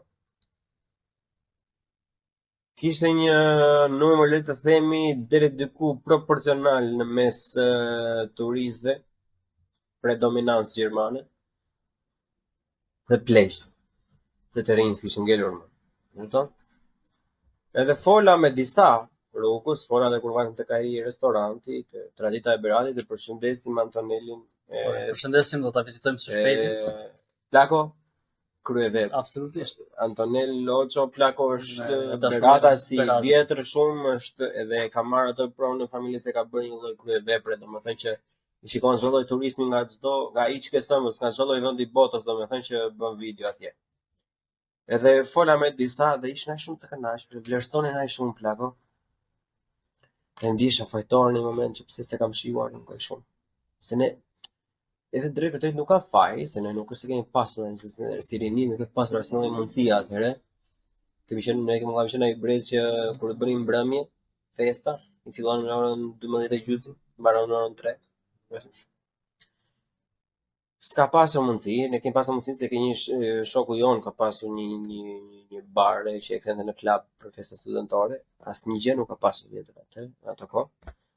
Edhe isha shumë xheloz ndaj gjermanëve një moment që sa shumë e shijonin ata dhe se sa nuk e kam shijuar unë siç e kam shijuar ata që të dalin te pjesa që të doja dhe unë ta kisha shijuar shumë herë më shumë Beratin. Po që në ato kohë nuk ishte mundësia sepse vërtet ajo Goric që sot është hub që shikon vetëm turista nga çdo anë. Atëherë ishin thjesht një fshatar që po priste fugonin për të ikur tek fshati vet. Por që unë me thënë drejtën kur beti na çoi, na detyroni në mënyrë na ka çuar në caktuar po. Sala na çoi. Por tani që e njoh pak më tepër, me kaq që e njoh me mendjen e një të rrituri, tani e shoh më shumë Shqipërinë për shkak. Mua më pëlqen jashtëmase. Berati, Gjirokastra, Shkodra, edhe biles edhe Vlora. Edhe Vlorën e shikoj me sy të tjerë, me sy tjetër. Po. Patjetër që edhe Tiranën, po Tirana dihet që është metropolë, Ama se Tirana është stacioni i parë, dihet që është bërë pak boring ajo Tirana e dim që Tirana është s'ka asgjë Tirana. Është I do të falë gjithë tiranase, po Tirana nuk ka asnjë lloj gjë, thjesht është leku, janë klube dhe to. Aty atë që ka Tirana nuk mund t'i heqësh Tiranën, sepse është çka ka Tirana. Jepi. Hajde tani, hajde të zihemi një çik tash, hajde debat, çka ka Tirana. Po jo më plak, tani është qendra ekonomike, është zëmra e kryeqytetit i një shteti. Po ti po vjen si turist valla. Ne nuk po për te asaj, patjetër që ka Tirana, si s'ka. Po valla do vesh si turist ato shikosh Tirana. Tirana patjetër që ka, gjitha pjesa që i përket historisë dhe pjesa që i përket sot kulturës edhe. Po ku ti përket pra? Ja se bëre një foto te Skënderbeu. Do vesh një në Petrel. Do vesh një ku dëgjon në 5. Çfarë do bësh Tirana? Po tani apo thamë pjesa kulturore shoqërore që intereson gjithë është ajo është po thuaj se sot nëse ti je gjimnazist ose në universitet, do të bësh parti në Tiranë për shembull, është tjetër gjë. Jo, më jo se partin e bën edhe Teladi. Teladi. Përshëndesim Ladin. Po që absolutisht pjesa e vetdijes ka të bëj shumë. Sepse që ti ta duash e ta vlerësosh një gjë duhet ta njohësh. Edhe neve kemi një mangësi në këtë pjesë që ne nuk e njohim vetveten. Ne nuk e njohim vlerat që kemi që mbar Shqipëria, vlerat arkitekturore të qyteteve, vlerat arkitekturore së të kaluarës. Edhe që ne t'i vlerësojmë patjetër duhet t'i njohim. Kështu që duhet punë. Ta njihni Gjirokastrën, ta njihni Beratin, të studioni. Ma shpjegojnë që si bëhet kjo puna, se kjo është thelbi. Se ne flasim, kënaqemi veten tonë, se ne këto mohabete i bëjmë kur një kafe bashkë. Ideja është nëse duhet punë në zemra, si mund ta bëjë një person i thjeshtë. Nëse ti do kishe e zëm se do kishe përballë vetes të ndonjë shqiptar që është në Shqipëri akoma, që është në Tiranë, Berat, Vlorë, apo do të ishte. Çfarë do i thoshit? Gjë më kryesore për një person është që një person duhet të jetë kurioz. Një person duhet të pyeti, pse? Është një pyetje shumë e fuqishme, shumë e rëndësishme, pse? Pse ka ndodhur kjo gjë? Pse është ndërtuar kjo gjë? Pse është ndërtuar kjo ndërtesë? Pse është Berati ashtu? Pse janë 1001 dritare në Berat? Apo pse Gjirokastra? 1001, po. 1/1. Se këtë 1001 thonë gjithë ata Tiranasit. E thonë 1001. Këtë e thonë 1/1. 1/1, po këtë e thonë ndërkombëtarët, se ndërkombëtarët thonë 1001 Windows. Po është gabim. S'ka lidhje me 1001. Atëherë që 1/1, sepse nga lemi që janë njëra mbi tjetrën, domethënë 1001 është, domethënë nuk e di se kush e ka, ai ti u bëft mua në grup ju bëft. Tani ta korrigjojmë direkt ju të gjithë ndërkombëtarët që e dini gabimisht këtë, korrigjoni ju lutem sepse është 1/1 dhe jo 1001 apo 1001. 1/1 valla, është 1/1. 1/1, kështu thën Beratçe. Është 1/1 ndoku. Po çfarë thotë ti? Kështu që gjëja më e rëndësishme është pse. Duhet ta kuptojmë, të bëjmë pyetje. Duhet jemi pa kurioz. Dhe kjo është thelbi, kjo është gjëra thelbësore. Berati është fatkeqësi, se ka luksin e Vlorës. Berati është fatkeqësi kulturore sepse të gjithë njerëzit thonë se çka kanë Berat. Jo, në Njerëzit nuk e dinë që Berati për shembull është kalaja e vetme banuar në gjithë rajonin e Ballkanit. Nuk e dinë që Vilesa në nga pjesën kalat më të vjetra. Ajo se është bërë përpara Teodorit. Përpara epokës bizantine teodoriane. Është e frikshme. Kalaja e Beratit është bërë përpara epokës teodoriane të kalave, ku janë ndërtuar gjitha çan petrela këto durrësi. Po është bërë në Teodorin. Nuk e di. Kjo është bërë më përpara. Ka diku në zonën e Kalas janë diku 32 kisha. E vetëm në zonën e Kalas. Kupton? Që ishin shtëpitë e aristokratëve që kishte jemi prapë tek Gnori. Çdo familje kishte kishën e vet. Berati ka xhamin Mbret, që është xhamia e parë në gjithë Shqipërinë. Arguably po është në gjithë Shqipërinë. Gjithë me xhamin Mbret, domethënë është edhe kjo si kanë teqe. Po teqet janë i përkatësin në fes bektashe. Bektashe që është vetëm fesh shqiptare.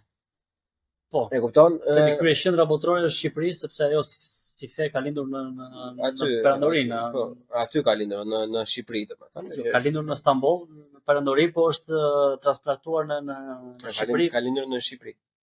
Ashtu? Bektashin ka lindur në Shqipëri, po. Unë e di që ka lindur në Perandori dhe ajo është transplantuar në Shqipëri pasi i kanë ajo që thua ti është deka Jeniçerëve.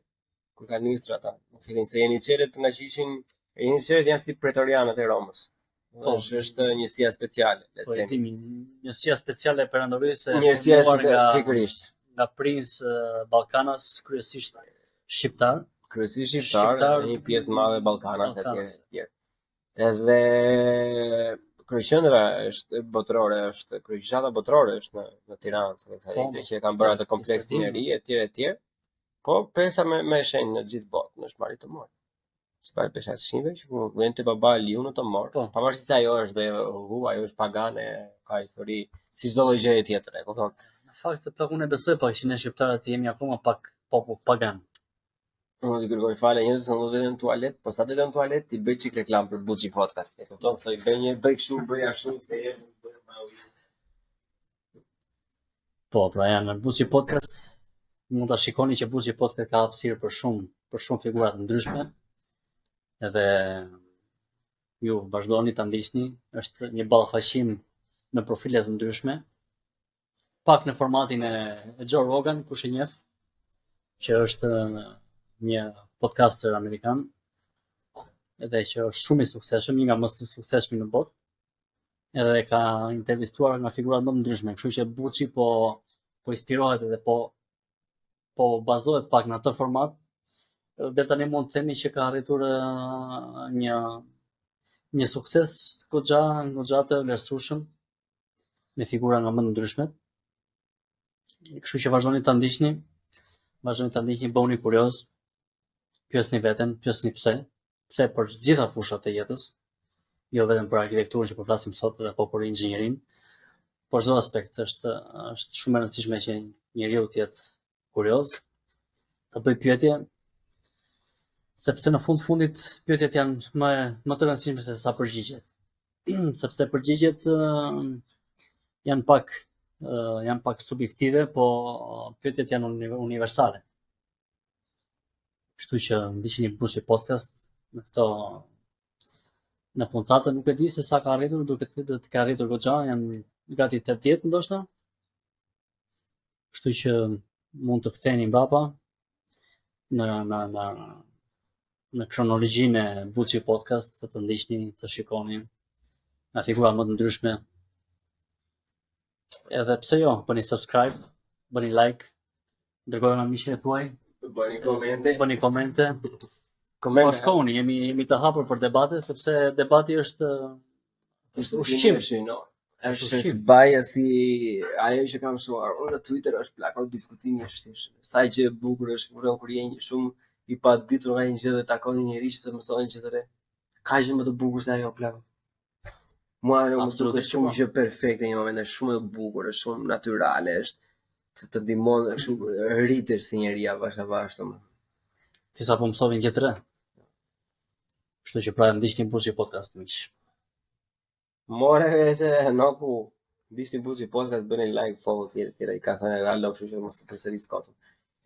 E po plako, po ne nuk e njohim veten tonë. Kështu që normal që arkitektura është e lidhur jashtëmase me shoqërinë, me historinë, me memorien, edhe me gjeografinë. Absolutisht, sepse ne duhet të shikojmë edhe pjesën gjeografike, që ku kemi qenë, edhe ku vazhdojmë të jemi, edhe se si ne kemi reaguar kërshi rrymave, fuqive, civiliteteve, normal, ne jemi pjesë e saj. Por pjesa, pozicioni gjeografik i Shqipërisë, për fatin e keq edhe për fatin e mirë, ndoshta nuk e di, ka qenë gjithmonë kjo lindje perëndim plak. E normal që kjo ka pasur një influencë jashtëzakonisht të madhe në arkitekturë. Po pas të trendim. Po, ne tani jemi bosh, në fakt neve. Ti si e bosh, po unë jam bosh, kështu që mund të në fakt neve po pim verë italiane, se atë njohim, atë vlerësojmë. Verë ka bërë Isa ime plak. Unë më thënë, kur të provosh verë në Isaj tim, ti atëre do flasim pas. Atëre kur unë vete në berat, verë e Isaj, po tani neve unë s'kam verë nga Isaj, do pim verë italiane. Po, do pim verë italiane. Kështu që tani. Është gjë e bukur komplet mi, sepse gjithë mendojmë ata që janë rritur edhe janë shkolluar në vendet e huaja në Itali, në Greqi, janë gjëra që nuk do të mbasi nuk do donin t'ia dinin për Shqipërinë, po janë shembuj të tillë si Heraldo që janë patriotë në mënyrën më të mirë të mundshme, që janë të shkolluar, të arsimuar, të edukuar edhe që japin një pjesë shumë të madhe të vetes tyre, i kushtojnë rëndësia, prezantojnë vendin edhe të huajve, qofshin ta italiane, gjermana, po edhe më tej aziatike, drejt që shejtan vërja emrin ti e di vetë, kështu që bëni dhe ju të njëjtën gjë, reklamoni vendin tuaj se është pjesa juaj. Që nuk duhet të ketë turp asnjë, apo jo. Më thuaj nëse jam gabim, po njeriu nuk duhet të ketë turp nga prejardhja e vet, por duhet ta njiheni veten tuaj. Do ta njohësh veten tënde dhe do ta reklamosh në mënyrën më të mirë të mundshme. Se po se bëre ti, apo se bëra unë, kush do ta bëj? Që ta bëj Gjermani për ty. Në qoftë se nuk e njohim veten tonë, nuk e dim se ku do të shkojmë. Se nga vim me ku do të shkojmë. Kështu që patjetër që është e domosdoshme ta njihni veten tuaj dhe mos ta paragjykoni. Kjo është mos të ndihem atë kompleksin e inferioritetit. Eksaktësisht. Sa i keq është ai, sa na ka dëmtuar ai. Absolutisht është kancer ata. Është kancer për një shoqëri që të e di pse nuk bën sens kjo inferiore. Po e di pse nuk bën sens kjo, mos zemra, kjo nuk bën sens për vetëm fakt që ne nuk kemi asnjë arsye për të ndjerë inferior më. E kupton? Absolutisht përkundrazi. Sepse ne kemi çar kudo ku kanë shkuar shqiptar, domethënë se gjithë njerëzit marrin, po pa i ka bërë lek me drogë kështu. Po për çdo person që ka bërë lek me drogë, ke doktora, ke arkitekta, ke inxhiniera, ke njerëz që kanë çar, kanë hapur biznese me çdo lloj gjëje në rregull, me të drejtën e Zotit e tjerë e tjerë. Pse s'marrim ata shembujnë? Kjo duhet të vlerësuar, sepse neve në fakt tash ka të bëjë shumë me historinë tonë, me të kaluarën tonë, me të kaluar me afërt, flas. Tani po shikojmë edhe mbrapa në histori normale që pozicioni gjeografik edhe shumë faktorë, janë shumë detaje që neve nuk mund t'i prekim që të gjitha në këtë bisedë. Por për sa i përket historisë tonë të afërt, normal që ajo pjesa e mbylljes së komunizmit na ka dëmtuar jashtëmase në mentalitet. Pjesa halon budallëin fare. Pjesa mospatjes. Kjo është pjesa e skamjes, pjesa e shoqërisë të shëndoshme dhe intelektualëve, sepse ai shfarrosi komplet pjesën e shëndosh të shoqërisë. Sepse një popull që të dominohet, që të udhëhiqet, duhet të jetë ignorant. Është më thjesht. Tani neve po pim një primitivo puljeze. Sa do ta thosh po? Çka ma hoqe? Primitivo puljeze. Jugore është. Është jugore. Është jugore, të duket. Kjo ka tani neve me që na e gëzuar një. Hajde për mirë gëzime. Ne me që po flasim për arkitekturë, për inxhinieri, për Shqipëri dhe edhe për verë. Tani do të themi diçka edhe për verën. Patjetër. Primitivo pugliese, vera me fjalë e ardhur nga Pulja. nga Puglia, nga një tokë e ngrohtë, e nxehtë. Tokë e nxehtë, Fjalë e bukur është tokë e nxehtë. tokë e nxehtë që ka temperatura të larta dhe kjo është karakteristike e verërave që vijnë nga tokat e ulta, të buta dhe të nxehta. Që janë pak kremoze, kanë një përqindje alkooli të lartë të plak, po nuk e ndihen, janë të buta në gjuhë. Jo, e ndjen kur niset për shtëpi. E ndjen më vonë, kur niset për shtëpi, është po që janë shumë dashura, kështu që cheers. To verat e dashura, domethënë, unë jam e ke parasysh fjalën majoshe? Majhoshe, po. E pjekur, po jo tamam e pjekur. Atë kam qefun. Unë aty e kam të majosha që s'është e ëmbël, nuk është e thartë, as nuk është e thatë, as nuk është e dashur, është diku në mes, është ajo. As e vogël, po as e madhe. As e vogël, po as e madhe. Vetë ajo është. E vera majoshe plako është perfekte. Kjo është çike e dashur. Kjo është e dashur. Kjo është çiksi shumë e dashur. Kjo mund të doj çiksi shumë. Kjo është e dashur, prandaj thash bën për vete. Kjo mund të pjetë edhe pa ngrënë, sepse verat e tjera duan misho plak. E di se kam qefun verën plako? Mendoj se kam nga nëna ime. Unë kam qef verën me mollë jeshile dhe djathtë të bardhë. Me mollë se kam provuar asnjëherë, po me mollë jeshile, jo çdo mollë. Mollë jeshile që tjetë të tharë, pak e athët. Do ta provoj, do ta eksperimentoj. Do ta provosh, do të vesh një gjesh një verë majoshe me mollë jeshile plako. Tani tipike dihet që italianët janë të famshëm për verën, janë mjeshtra për mendimin tim. Unë i preferoj, dashuroj. Për mendimin tënd, është standardi botror. Jo, se ka që thonë jo francezët, jo spanjollët, francezi apo francezi kot është. Është tjetër gjë reklama, tjetër gjë standard. Por që italianët janë mjeshtra të verës edhe zakonisht shoqërohet me djathtë, pecorino, apo një parmigiano, apo me djathra të ndryshëm edhe me affettato, me sallama të ndryshëm, me prosciutto, edhe me gjitha këto prodhimet e mishit.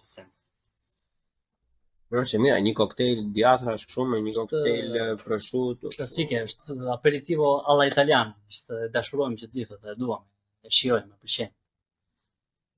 Kjo sidomos në Toskanë, në ato kodrat e Toskanës me një nga këto fshatrat apo borgo mesjetar. Një pyetje. Mesjetar të Toskanës, me atë arkitekturën tipike rinascimentale italiane. Ata i kanë mbajtur këto. Ne nuk jemi mbajtur ato. Si relief, nuk është se kanë ndonjë gjë më shumë se sa kemi ne ata. Po pse ne nuk kemi qenë aq të zgjuar sa kanë qenë ata ose lëre se Italia është standard më lart. Marrim Greqinë si shembull. Greku është marketing i gjithë e plak.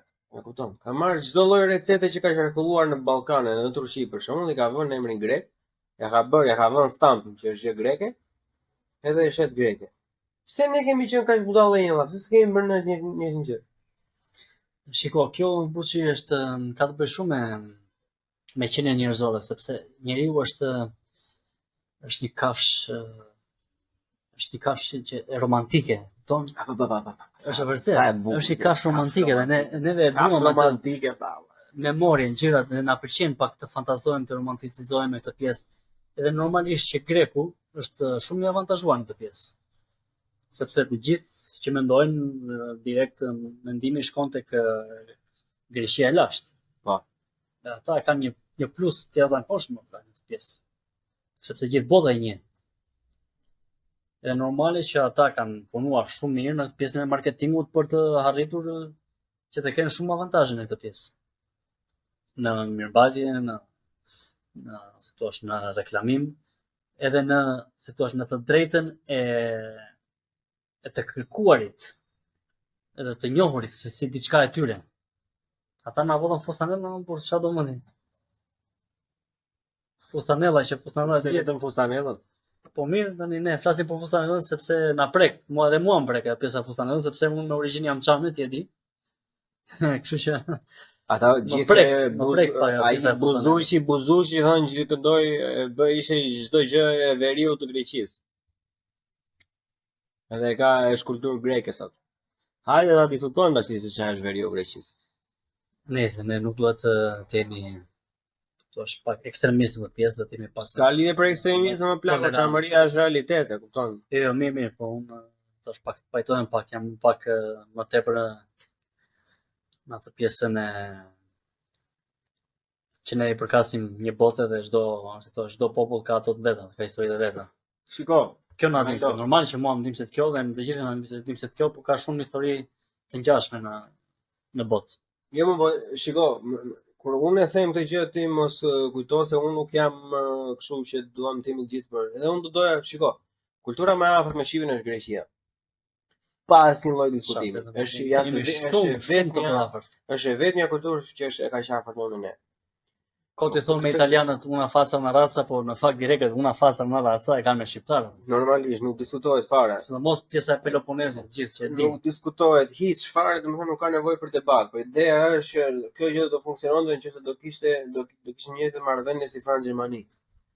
Nëse do kishte atë lloj marrëdhënie të shëndetshme, atëre po. Po kur ti ke një shtet akoma sot që nuk të njeh asnjë gjë, që nuk njeh asnjë lloj minoriteti, që është agresiv, që është fashist, që është kjo është doktrinë ortodokse, kjo është masi e shtetit grek, që të shikon si inferior.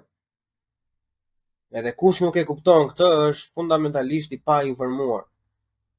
Kur një shtet, si shtet edhe si njeri edhe si kulturë, të shef ty si inferior, pavarësisht se ti je vllai i tyre. Je gjëja më e afërt që ata kanë dhe do të kenë për një kohë shumë gjatë. Kur ata lozin top me serbin, me serbin ata s'kan asnjë lloj lidhje përveç ortodoksisë. Zero, po. Atëherë kjo autoqefalia serbe me anë greke. Ka fajin më shqiptar. Këtu nuk e ka fajin shqiptar. Ne kemi faj për shumë gjëra, po jo për këtë. Po shikoj që kjo është mangësia e grekut. Kjo lidhet edhe me arkitekturën, Bushi. Absolutisht, sepse po të shikosh qytetet që ne kemi si nga Butrinti, si nga Apollonia, edhe kështu me radhë. Hajde, sa të tilla kanë në Serbi? Zero. Null, zero dashumish. Po të shikosh nga ana tjetër greku bazohet ajo thotë që okay, thotë ky është një qytet grek. Për Butrintin thotë është një qytet e themeluar nga grekët, apo për Apollonin thotë është themeluar nga grekët. Që në fakt e vetme gjë greke që ato kanë është pjesa që i përket pjesës kohore, i fjalë se si ato janë lidhur në kohë, dhe pjesën arkitekturore, stilit. Po këtu kam një pyetje unë që ti mund të dish më shumë. Tani kolonat është shembull më i famshëm. Kolona Joniane dhe Doriane. Joniane, Doriane dhe Korinthe, po. E lëm Korinthin më vjen. Flasim për Joniane dhe Doriane. Po. Tani është dokumentuar në gjithë ato dhe ai si e ka ai. Me h. Që ka bërë Trojën Allah. Hektorin. Jo Hektorin më ai Homeri. Homeri. Okej. Dokumentuar që Hektori ka qenë dorët erdhën në Elladha, në Helenika nga veriu. Kështu është dokumentuar. Ku kanë ardhur dorët, kanë ardhur nga veriu. Nuk ka ardhur nga piçën e saj mëse nga veriu tani, me ndër mohabetit. Se është për të thënë. Nëse dorët erdhën nga veriu, do i bie që automatikisht të vjen nga pjesa e Ilirisë. Se dorët nuk erdhën as nga Anglia, as nga Norvegjia. Kur popull lëvizin në këtë immediate direction. Immediate direction është Shqipëria e sotshme, Iliria e asaj kohe. Në afërsi, në afërsi pra, e kupton se ti nuk mund të lëvizësh të vesh nga India, të vesh në Gjermani, pastaj të zbresësh në Greqi, nuk bën sens. Normalisht dyndjet bëhen gjithmonë në atë që ke në kufi. Ti dyndesh gjithmonë në kufijtë e tu. Atëherë, nga erdhën dorët?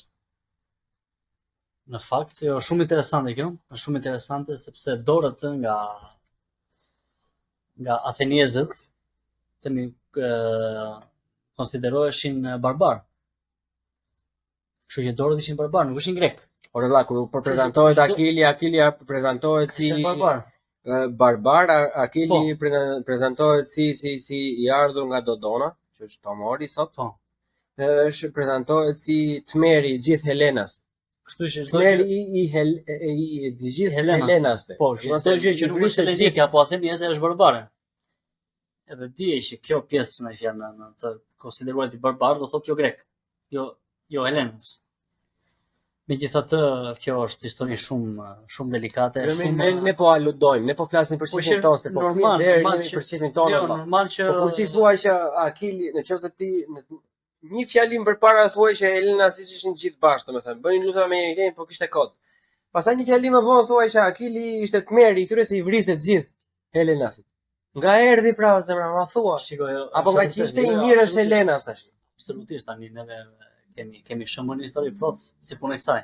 Po të shkoj si në lashtësi dhe në kohët më të përafërta me arvanidesit.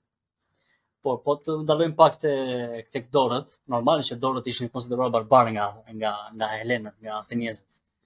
Edhe çdo gjë që nuk ishte helenë ishte barbare, ishte jashtme, ishte huaj. Edhe unë në fakt kam një referencë shumë interesante për këtë pjesë, që është një libër i Indro Montanellit, që është një shkrimtar, ka qenë. Si e ka se do ta shohim. Indro Montanelli ka qenë një shkrimtar, një gazetar lufte italian. Indro apo Indro? Indro Montanelli. Që quhet La Storia dei Greci.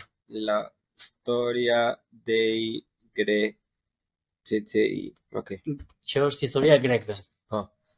Edhe ky bën një analizë super të saktë o plak. E pret se tu është me brisk të gjitha ato me fjalë krahinat, se si është zhvilluar, se si ato kanë luftuar me njëra tjetrën, se si ato janë bashkuar në një farë mënyre. Edhe është një libër shumë interesant për ta kuptuar dhe për ta arritur në një panoramik pak më të gjerë për të kuptuar botën e Helenës dhe se si neve në fakt jemi të lidhur shumë afër me botën greke, të themi. Edhe pse tani Raldo, tani kalojmë në fundamentalizëm përpara se të them këto. Si çfarë do të thon për ty grek? Tani neve po devijojmë pak nga kjo, është pak. Po të devijojmë po. Është pak Buçi podcast. Jemi në Buçi podcast. Po që shikoj. Jo, është interesante plak, është interesante sepse tash unë nuk dua të flas edhe pse ne po bëjmë një podcast mbi arkitekturën sepse ai është profili im, po normal që neve e prekim, nisim nga kjo thoshë gjeneza, kjo profili si arkitekt, edhe më tutje ajo gjithë formimi edhe se si neve perceptojmë edhe se si neve e gjejmë veten në botë. Kjo është.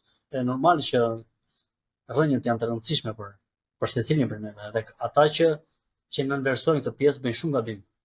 Rrënjët janë shumë të rëndësishme. Edhe se si e perceptojmë botën greke. Tani neve, unë në Itali kam patur një formim italian edhe dihet që është studiuar bota klasike. Edhe bota klasike ka qenë kryesisht greke edhe romake. Po. Edhe duke studiuar këto dy botë, unë kam vënë një diçka në fakt.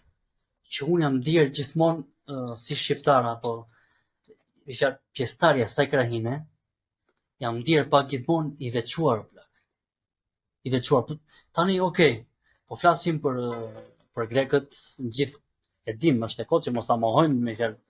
Do t'jemi pak të kujdesshëm në këtë pjesë, mos ta mohojmë rëndësinë e helenëve edhe të gjithë pjesën e helenizimit të gjithë historisë të lashtë, edhe të dominacionit helen, të themi, është shumë e rëndësishme kjo pjesë, sepse kanë qenë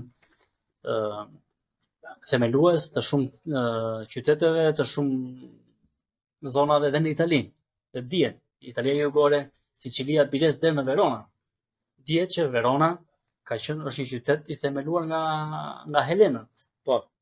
Por, po të vim tek Imja, unë jam ndier gjithmonë i veçuar, dhe unë kam pyetur veten, po tani unë ku jam në këtë mes? Kemi grekët, kemi italianët apo romakët. Po kjo pjesë, kjo tokë që është sandwich midis këtyre dy civilizime, ku është molla? Pse nuk preket? Ku është? Pse s'është në një farë mënyrë? Edhe në fakt, kjo është thjesht një sipërfaqësi, sepse ne jemi aty. Ne jemi aty dhe kemi qenë edhe deri diku kemi qenë një faktor shumë i rëndësishëm, absolutisht i rëndësishëm. Edhe pse më vjen të them që neve kemi qenë të rëndësishëm për të tjerë dhe jo për veten. Gjithmonë. Gjithmonë. Edhe po të shikosh pjesa më emblematike është përtej lastësisë, në fjalë që është ta dim Ilirët edhe Tevuta dhe Genti edhe Bardhyli dhe kështu me radhë që ne të gjithë ju e dini dhe po se dini shkoni dhe i lexoni. Google. Google, jo vetëm Google, po lexoni libra. Lexoni libra ju lutem, jo. Google një afroshëm ka thënë. Po sa për një warm-up. Por kjo pjesë unë e kam vënë më shumë te pjesa bizantine. Periudha bizantine o plak. Që periudha bizantine në zhvillimin e si thua e qyteteve, në zhvillimin e kulturave, neve jemi gati si të përfillshëm, po të shikosh sepse bëhet një keq kuptim në perëndim, është ky mentalitet është një keq kuptim shumë i madh, që bëhet me Bizantin equal grek. Po ç'është? Okej, valla, atë grekët kanë qenë si thua, kanë qenë dhjako, kanë qenë shumë të zgjuar, shumë dhelpër, sepse kanë qenë në pozicionet kyçe. Kjo është për të thënë. Ha debat. Ka qenë, okay, sepse perandori ishte grek. Jo gjithmonë. Jo gjithmonë, po që Justiniani ishte i lirë. Justiniani ishte i lirë, po të shikojmë me te perandorët i lirë. Po është në top 3-shin Justiniani. Shiko, kjo ka qenë. Është në top 3-shin plak. Komnenos, Justiniani dhe si ka i hedhi. Na falni, komentoni Komneno, Justiniani dhe i tjerët. Alexis Komnenos është Justiniani i parë, është dhe një tjetër. Teodori e burr çka për muret e tjerë. Do janë 3. Teodori ka qenë i lirë. Je në top 3-shin. E kupton? Teodori ha debat, kurse Justiniani nuk ha debat fare, që është i lirë. E kupton? Është fakt. Edhe kjo që thuaj ti që është e paqartë. Lexosh librin e Pyllum Xhufit në të Skënderbeu, ata që unë e kam mbaruar. Të gjitha territoret që janë në Shqipërinë e sotshme, por edhe më tej, në Epirë dhe në Kosovë, në Malzi për shembull, ishin despotate. Po. Despotate në ato kohë ishin autonom komplet. E vetëm detyrim që ti kishe ndaj perandorit bizantin, ishte që ti përgjigjeshe me luftëtar edhe me general, po, kur ai të kërkonte. Shembull më janë Balshat, Muzakaj. Ishin despotatën e vet, kishin kishat e veta, i kontrollin, mblidhin taksat vet, nuk i mblidh i deleguar i perandorit. I mblidhin këta dhe këta e japin atyre. Tani, në një periudhë të tillë për shembull që kjo nuk ka ekzistuar as në Bullgari, as në Vllahi, sot Rumani, nuk ka ekzistuar me asnjë vend, por ka ekzistuar në Shqipërinë e sotshme. Do me thënë që këta tanët, siç jemi sot, dhe atëherë, oportunista, më thonë. E kupton se shikonin interesin që kishin ato kohë, dokumentonin pak, po bërnin shumë. Edhe ne sot nuk e dim nga kemi kokën, nga kemi këmbë. Kështu që pra të dashur miq, pjesa që i përket oportunizmit, interesit, duhet që të arrijmë një lloj pjekurie ta anashkalojmë këtë pjesë. Ta anashkalojmë dhe të bëjmë më shumë për komunitetin. Jepe, shiko se pjesën për sa i përket patriotizmit, historisë e tjerë, unë e kam në plan që ta diskutojmë një herë tjetër me Eraldo, sepse Eraldo e ka kapacitetin për të diskutuar për këtë lloj gjëra dhe nuk do ishte drejt nëse ne do e diskutonim për citazin në këtë episod. Ne tani do e mbyllim, edhe me që nisem me oportunizmin, jepe një mesazh përmbyllës. Jo, kjo pjesa është që në fakt përderisa neve nisëm për të folur pak për arkitekturën, edhe roli i arkitekturës që është për unë që jam i zanatit normal që unë e vlerësoj dhe e ndjej që është e rëndësishme kjo pjesë, është shumë e rëndësishme, sepse janë hapësirat që ne jetojmë. Janë godinat që ne përdorim. Kështu që neve duhet t'i njohim, t'i vlerësojmë edhe të harrim që të kemi atë pjekurinë që për të arritur një lloj, si thua, një lloj identiteti, duhet që të jemi pak më tepër vizionar në atë aspektin e si thua e vlerësimit, e vlerësimit social edhe përdorimit. Por kjo ka varet dhe shumë nga shumë aspekte të tjera që neve do të diskutojmë, do vazhdojmë të diskutojmë, po që lirohuni pak nga ajo pjesa e interesit, shikoni pak edhe për atë që keni në ekran, atë që keni përballë. Mendoni se çdo hapësirë nuk është vetëm e juaja, po është e të gjithëve. Kështu që jetojeni atë, përdoreni me respekt, me dëshirë, me dashamirësi, duheni kulturën, duheni arkitekturën, dhe mësoni, bëni pyetjen pse. Pse ka ndodhur kjo, pse ka ndodhur ajo, pse ashtu, pse kështu, kështu që bëni pyetjet. Bëni pyetje valla, jo se është tani buç që po flet gjëra tani e kupton se unë e ndjej gjithë pjesën që po ti ke kur je në rregull me veten tënde, ke gjërat e tua etj etj. Ideja është se kur largohesh nga Shqipëria, jo, neve kemi sy të andaj, dihet që gjithsesi neve na vipset ajo pjesë. E po është një pjesë shumë e madhe e shqiptarëve plako që nuk e pranojnë këtë që ne ndjejmë domethënë. Ne kupton, duket sikur ne bëjmë thjesht për të dukur ose duket sikur ne nuk e ndjejmë vërtet, por jam shumë i bindur që një pjesë e madhe e emigrantëve syt i kanë andej. Është një pjesë pse ne sado oportunistat jemi prap koka atje është. Edhe bëni pyetje valla, lexoni. Ne një rrogë nga Gjirokastra, nga Shkodra, nga Bijon, nga pse Gjirokastra është ashtu? Pse Shkodra? Pse? Bëj pyetjen pse. Shikoj edhe ti nga vjen. Shikoje edhe kërkoje gjithë historinë e qytetit tënd. Unë i kam bërë ato gabime përpara, gjitha librat e mundshëm që kanë qenë sipër maturi kam lexuar perciptazi për të kaluar provime, edhe tani që jam 27 vjeç, edhe për një 2 muaj. Edhe po i lexoj prapse se kam lexuar me vëmendje, e kupton se si mbaj mend. Kur nuk i mban mend, domethënë që i ke lexuar h për h. Kështu që lexojeni edhe mundohuni të kuptoni, mundohuni të njihni veten. Nuk është turp ti je shqiptar. Është nga krenarisë më të mëdha. Ne nuk e themi ne se jemi larg edhe jemi mirë apo kështu. Nuk është asnjë njerëz i mirë, gjithë secili ka hallet e veta.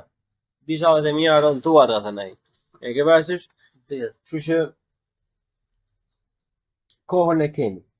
Është një gjë që keni, nuk diskutohet që është koha, mund të vendosni prioritete, nuk ka rëndësi, nuk mund mos argjit historinë e Shqipërisë në një orë e gjysmë, por mund të kushtosh një 10 minutë, një gjysmë ore, ku dijon, 3 herë në javë, derisa të lexosh dhe të mësosh gjëra të ndryshme.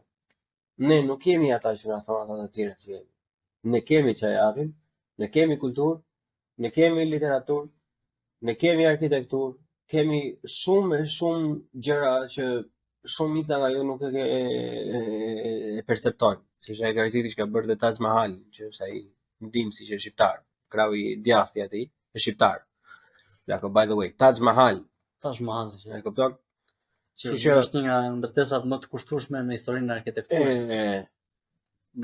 Pa frikë fare, kështu që ne kemi në fakt është po të vazhdojmë në debate në bisedë dihet që kemi edhe individ ka shumë të thotë. Neve do të ruajmë për herën tjetër to. Po, ishim si përfaqësor pak në disa aspekte, por kjo ishte një bisedë miqësore, një bisedë e këndshme. Prandaj tham ishte pak një ngacmim për idenë tuaj, për idetë tuaja, për shpirtin tuaj, kështu që mide është fjala e këtij podcasti, është shumë fjalë e bukur. Kujtoni gjyshi u pref në paqe, ishte fjala e tij e preferuar, midea ishte vërtet. Eraldo është për herë të parë në podcast, por Eraldo është miku im dhe automatikisht me kalimin e episodeve duhet dini se do bëhet shumë shpejt mik i podcastit dhe i ftuar për disa tema të ndryshme. Dhe për mos asgjë shumë like, follow, subscribe, dislike, nëse ju pëlqen bëni dislike, e kupton? Bëni koment, të hapur për debatin. Pikërisht, bëni koment nëse ndonjëri nga ne tha diçka që juve nuk e pëlqen ose duket e pa drejtë ose duket e gabuar. Domethënë, mund të bëni komentet tuaja, çfarë nuk ishte në rregull dhe çfarë ishte gabim.